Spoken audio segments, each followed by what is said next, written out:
नमस्कार मंडळी, तुम्हा सर्वांचे स्वागत आहे। आज मी परत घेऊन आली एक छान आणि पौष्टिक अशी रेसिपी जी पटकन उरकेल आणि खूप साऱ्या वेजेसनी भरलेली असेल। तर चला त्यासाठी कुकर गरम करून घ्या, त्याच्यामध्ये थोडेसे तेल टाका। तेल छान गरम झालंय, आता आपण देणार आहोत तडका। तर तडक्यासाठी लागतील 2 कर्णफुले, 2 मसाला वेलची, थोडीशी दालचिनी, मिरे, लवंग आणि जिरे। आता फोडणी आपली छान तडतडली, आता याच्यामध्ये जातील हिरव्या मिरच्या। हिरव्या मिरच्या चांगला परतून घ्यायच्या आहेत। हिरव्या मिरच्याने एक स्मोकी आणि छान असा फ्लेवर येतो। तर चला आता हिरव्या मिरच्या पण आपल्या छान भाजलेल्या आहेत। आता याच्यामध्ये जाईल एक मध्यम आकाराचा कांदा जो मी पातळ आणि उभा चिरून घेतलेला आहे। कांदा टाकला, आता याच्यामध्ये जाईल एक मध्यम आकाराचा टोमॅटो जो परत मी लांब आणि पातळ स्लाइस करून घेतलेला आहे। तर याच्यामध्ये जाणार आहेत खूप साऱ्या वेजीज। त्यामध्ये मी ॲड करते 1 वाटी फ्लावर जो मी छान छोटे तुकडे करून घेतलेले आहे, स्वच्छ धुवून घेतलेला आहे। त्याच्यानंतर याच्यामध्ये ॲड होईल 1 वाटी हिरवा मटर किंवा वाटाणा जो ओला आहे। त्याच्यानंतर 1 गाजर जे उभं स्लाइस करून घेतलेला आहे। 1 मध्यम आकाराचा बटाटा जो साल काढून कापून स्वच्छ धुवून घेतलेला आहे। आता या सगळ्या वेजीज ॲड करून झालेत। आता या वेजीजना छान परतून घ्यायचं आहे। थोड्याशा भाजल्या गेल्या पाहिजेत, त्यांना ऑइल सुटेपर्यंत थोडंसं परतून घ्यायचं आहे। तर तुम्ही पाहू शकता आपल्या भाज्या छानपैकी भाजल्या गेलेल्या आहेत, त्यांना छान ऑइल सुटले। आता याच्यामध्ये जातील पावडर मसाले। तर पावडर मसाल्यामध्ये मी टाकते 1 चमचा हळद, 1 चमचा गरम मसाला, 1 चमचा पावभाजी मसाला, माझ्याकडे थोडा बिर्याणी मसालाही होता तोही मी 1 स्पून टाकते, थोडंसं नमक आणि तुम्हाला हवं असेल तर थोडंसं लाल तिखटही टाकू शकता।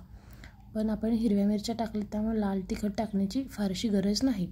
तर मसाले छान परतून घ्यायचे आहेत, सगळ्या भाज्यांना आपले मसाले लागले पाहिजेत आणि थोडा वेळ आपल्याला हे शिजवूनही घ्यायचं आहे। शिजवून घ्यायचं आहे म्हणजे छान परतून परत एकदा तेल सुटेपर्यंत परतून घ्यायचं आहे। आता तुम्ही पाहू शकता मसाले छान व्यवस्थित आपल्या सगळ्या भाज्यांना लागले गेलेत आणि एक सुंदर असा छान सुवास येतोय, म्हणजे एकदम परफेक्ट होतं आहे आपलं। तर आता याच्यामध्ये थोडासा पुदिना टाकू, थोडीशी कसुरी मेथी आणि आपल्याकडे कोथिंबीर असेल तर कोथिंबीर। आता हे टाकून आपल्याला परत एकदा परतून घ्यायचं आहे, म्हणजे छान मिक्स झालं पाहिजे इतकंच। तर चला छान मिक्स झाले। तर महत्त्वाची स्टेप म्हणजे तांदूळ आपल्याला भाज्यांमध्ये ॲड करायचे। तर त्यासाठी मी तांदूळ 15 ते 20 मिनिटं भिजवून घेतलेला आहे। भिजवलेला तांदूळ स्वच्छ धुवून घ्यायचा आणि भाज्यांमध्ये ॲड करायचा। भाज्यांमध्ये ॲड केला की छान परतून घ्या, म्हणजे भाज्या, मसाले आणि तांदूळ एकजीव झाला पाहिजे। यासोबतच थोडा वेळ आपल्याला तांदूळ परतून घ्यायचा आहे, म्हणजे तांदूळ छान फुलला जाईल आणि छान शिजेल।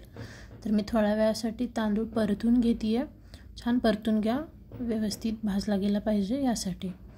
तर आता तांदूळ आपला भाजला, मसाले छान मिक्स झाले की याच्यामध्ये जाईल थोडंसं पाणी। पाणी तुम्ही तुमच्या अंदाजाने घेऊ शकता, जितकं तुम्ही तुमचा भात बनवण्यासाठी वापरता तितकं।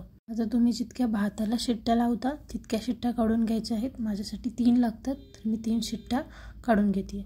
तर परत एकदा कुकर लावून झाकण्या अगोदर एकदा छान मिक्स करून घ्या पाण्यासोबत आणि कुकर आपला बंद करून घ्या। तर आता माझ्या 3 शिट्ट्या झालेल्या आहेत, आपण उघडून बघूयात भात कसा झाला आहे। वा, मस्तच दिसतानाही खूप सुंदर दिसतोय, खूप साऱ्या वेजीज आहेत आणि तुम्ही कमी वेळेत पौष्टिक असं बनवू शकता। तर नक्की ट्राय करा, मला कमेंट बॉक्समध्ये कळवायला विसरू नका। लाईक करा, शेअर करा, सबस्क्राईब करा, म्हणजे मला मोटिवेशन मिळेल। Thank you, enjoy.